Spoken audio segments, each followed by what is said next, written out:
Dentro de lo que es son las construcciones, en el cementerio hay algunos panteones que han sido declarados de patrimonio histórico, hay otros que no, la mayoría no. Está previsto también en ese proyecto ampliar esta posibilidad para justamente, como vos decís, preservar este patrimonio. Y por otro lado, el cementerio no tiene nombre, también sugerís un nombre para el cementerio de Oncativo. Sí, el año pasado, cuando presenté el proyecto, también propuse ponerle un nombre al cementerio, como pensando en ordenar completamente el cementerio, ¿no? Un nombre, una fecha simbólica de fundación, una declaratoria de patrimonio del cementerio y de esa manera poder conservar. Con respecto al nombre, salió la ordenanza el año pasado. El nombre que se propuso fue San Isidro Labrador. ¿Por qué ese nombre? Porque tomando al patrono del pueblo y teniendo como antecedente la iglesia y el hospital. Generalmente se dice que en los comienzos este cementerio no fue un cementerio católico, sino un cementerio laico. Hay documentación que encontré. Hay una ordenanza escrita de puño y letra por el intendente Luis Mata del año 1920, de julio de ese año, en donde él, con respecto al cementerio, dice, pero en el año 1920, no sabemos si en los comienzos fue bendecido y católico, digamos, y como se ha perdido mucha papelería, es que bueno, eso ha llevado a que se hayan ido, me imagino, ordenando en base a cómo podían. Pero ese año digamos, el artículo número 1 del cementerio pone que aquí se podrá enterrar a cualquier persona sin distinción de creencias. Entonces, bueno, se entiende que a partir de 1920 se lo tomaba como un cementerio laico. Pero bueno, la idea fue pensar en el patrono de la ciudad y también por los tiempos, ¿no? Para poder avanzar con el proyecto. Y con respecto a la fecha simbólica de fundación, simbólico porque documentación certera y fehaciente no se ha encontrado todavía. Si bien se ha buscado en el Arzobispado de Córdoba, en el archivo de la provincia, en el archivo histórico de la provincia, he podido revisar los archivos de la iglesia y bueno, innumerables otros archivos, inclusive investigaciones previas de Juan Malicia, que es el historiador aficionado que tenemos nosotros, y también en conversaciones con él no se ha encontrado algo previo. Entonces, mi propuesta en el Consejo es tomar la fecha de un decreto del 12 de noviembre de 1903 que firma el gobernador de la época a la comisión pro cementerio que se había formado pidiendo autorización para construir aquí, en una hectárea de terreno que había sido cedida por un señor Sibilia de apellido para construir el cementerio. Esa ordenanza existe. El documento fue adjuntado, digamos, al proyecto, así que para tomar una fecha simbólica me parece que es un documento legal sumamente sustancial para tenerlo de referencia, ¿no?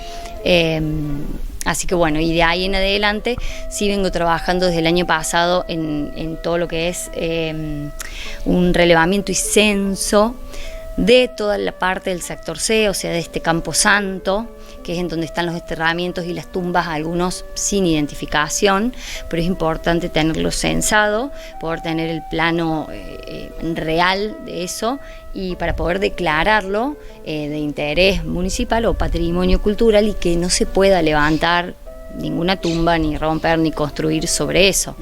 Es muy interesante. Nuestro cementerio también tiene dentro de ese sector C está la zona de los párvulos. Los párvulos son los menores a la edad escolar, cuando morían previo a ser escolarizados. Entonces tenían en los cementerios su sector, que se les dice comúnmente la zona de los angelitos. Hay mucha riqueza cultural e histórica en este cementerio, así que bueno, la intención es avanzar todo lo más que se pueda para preservarlo, protegerlo y visibilizarlo y darlo a conocer.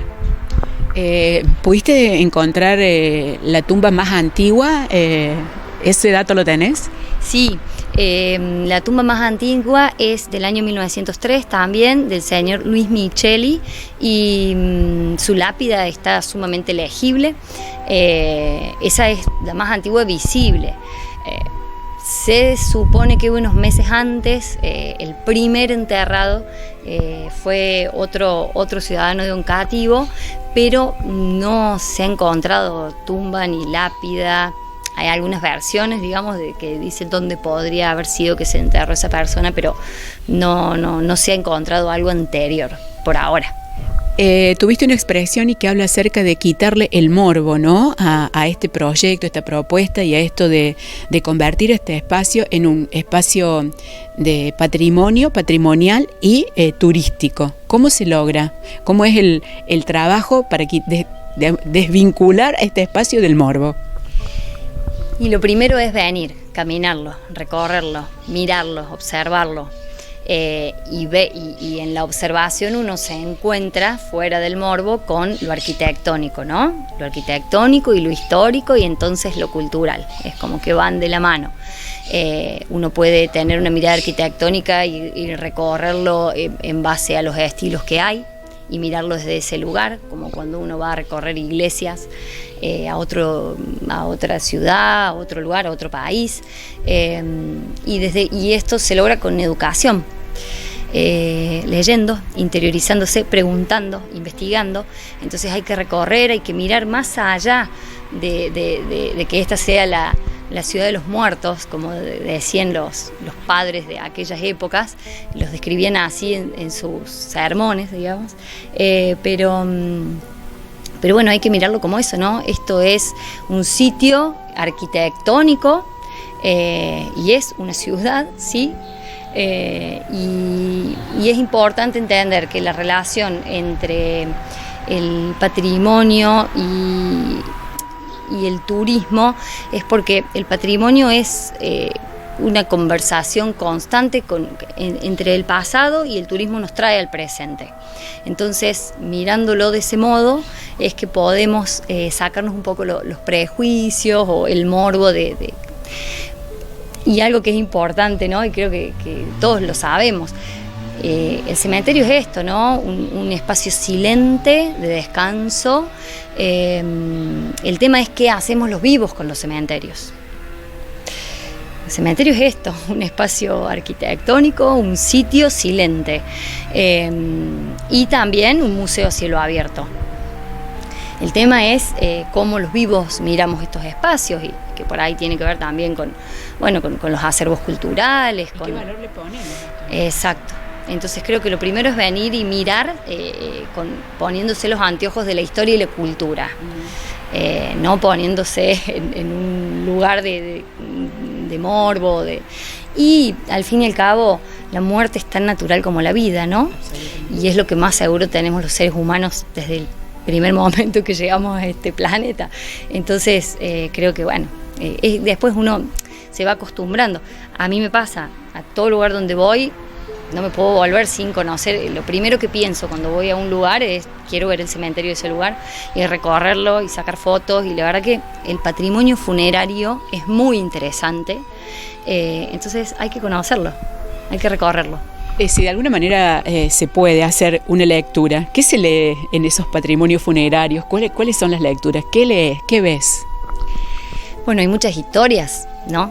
Porque están todas las historias para contar detrás de esas lápidas. Hay epitafios que, en el cementerio de San Jerónimo, si tienen la posibilidad, y hago extensiva la invitación, los días sábados, 11 de la mañana y 15 horas, hay un guía, Federico Silvestre, que es excepcional, y él cuenta la historia de Córdoba a través del cementerio San Jerónimo, y en los recorridos uno ve unos epitafios tremendos, unas historias de amor inconclusas, el dolor, ¿no? El dolor humano expresado en un mármol blanco, o en una chapita.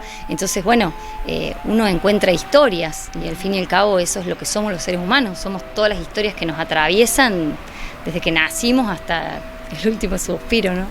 Y en Oncativo puntualmente, ¿qué has logrado o qué te ha llamado la atención? ¿Qué es, digamos, cuál es el sector que más en el cual te has detenido más? Seguramente también han aparecido estas historias históricas contadas por nuestras abuelas, por nuestras madres, esos relatos de los pueblos, ¿no? Con respecto a los cementerios y las apariciones y demás. Sí, en realidad estoy investigando un par de historias porque leyendo ciertas lápidas del Campo Santo, digamos del sector C, que es la parte más antigua, por fechas y hay cosas que no cierran, entonces estoy investigando algunas historias que me llamaron mucho la atención. Y sí tenemos acá, bueno, en esta galería de nichos, esta es una de las principales que se construyó, del otro lado está la historia, está el nicho con la lápida de Angelita Caballero, si no me equivoco en el nombre. Ella fue el año 1932 o 35, bueno, fue el primer femicidio en Oncativo. Ah, mira. Sí, su novio la mató en la puerta de su casa y bueno, y ahí está su plaquita, un balconcito, una foto de ella. Sí, es digamos como una historia que resalta en estos nichos tan antiguos. Marina, todo este material, toda esta recopilación y todo este tesoro sobre el cual venís trabajando, venís investigando, ¿cuál va a ser el destino final? Es decir, ¿cuál es tu idea, tu objetivo, más allá de plantearlo a través de una ordenanza? No sé, se me ocurre poder leerlo, poder disfrutarlo. Bueno, en realidad la idea principal es ver el proyecto hecho realidad, o sea que uno venga al cementerio y vea que se trabajó, se conservó, se preservó y que se visibilice y que se eduque con respecto a este espacio. Sí, me invitaron el anteaño pasado a formar parte de la guía de cementerios turísticos de Argentina y bueno, y ahí compartí un artículo que se va a publicar este año en noviembre, la segunda edición de esta guía, con cementerios de toda Argentina. Cada provincia bueno, va como destacando ciertos cementerios de ciertos pueblos o ciudades y Oncativo va a estar en esa guía, que me parece fundamental y un gran paso para visibilizarnos, con un artículo contando un poquito, una breve historia de cómo comenzó y de todo lo que tenemos acá para mostrar y es una guía que se puede descargar gratuitamente de internet, o sea que los amantes de los cementerios y quien tenga la curiosidad también, bueno, mientras viajan pueden ir fijándose dentro de cada provincia qué cementerios tienen para recorrer. Sí. Y bueno, el año pasado también fui invitada por la Red Iberoamericana de Cementerios Patrimoniales, fui invitada con este proyecto a presentarlo y tuve mi lugar para una ponencia, así que bueno, feliz de tener ese lugar y de poder mostrar este sitio tan interesante que tenemos. Y este año se vuelve a hacer en octubre en Lima, Perú, presencial y virtual, así que bueno, con una conocida de Río Tercero, Gise, que es arqueóloga y especialista en cementerios patrimoniales, nos une esta pasión por los cementerios. Bueno, con Gise tenemos pensado escribir sobre algunos cementerios de la zona y poder presentar en este próximo congreso. Pensaba mientras venías hablando, digo, también los cambios como que se han producido en cuanto a las costumbres, ¿no? Antes era muy habitual que las familias viniéramos a los cementerios a hacer la visita y a lo mejor de una manera inconsciente hacer el recorrido turístico, ¿no? Porque era muy habitual de repasar uno por uno los panteones, de ver los nichos.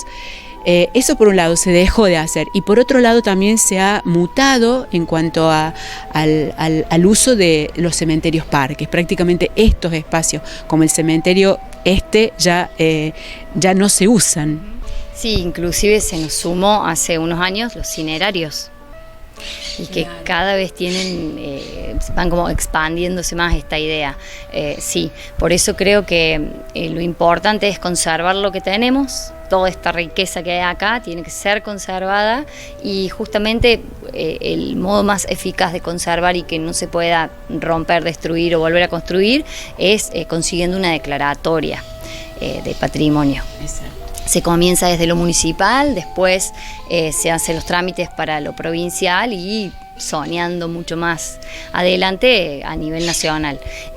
Mira, el cementerio de Río Tercero, por ejemplo, están en trámites para la declaratoria de patrimonio provincial. Así que se puede, pero bueno, lleva un trabajo y y lleva mucho tiempo y mucho dinero que por ahí no depende de quien presenta el proyecto.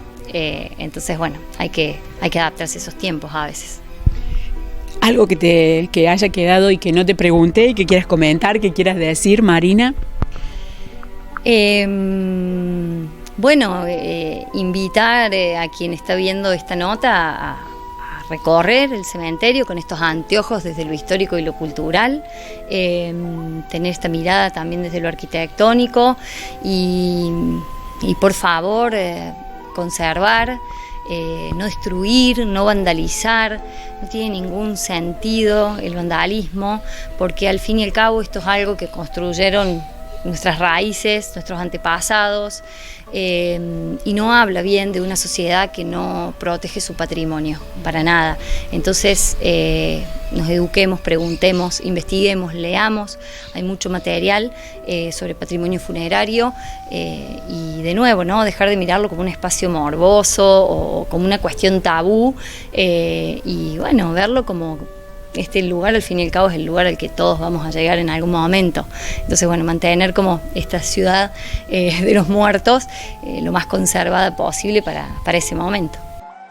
De esta manera hicimos el recorrido junto a Marina Perazzi en esta investigación, en este reconocer, descubrir y revalorizar, pues nuevamente poner en valor lo que es el cementerio San Isidro de nuestra ciudad de Oncativo. Hasta aquí llegamos con este pulso social. La invitación es seguir encontrándonos.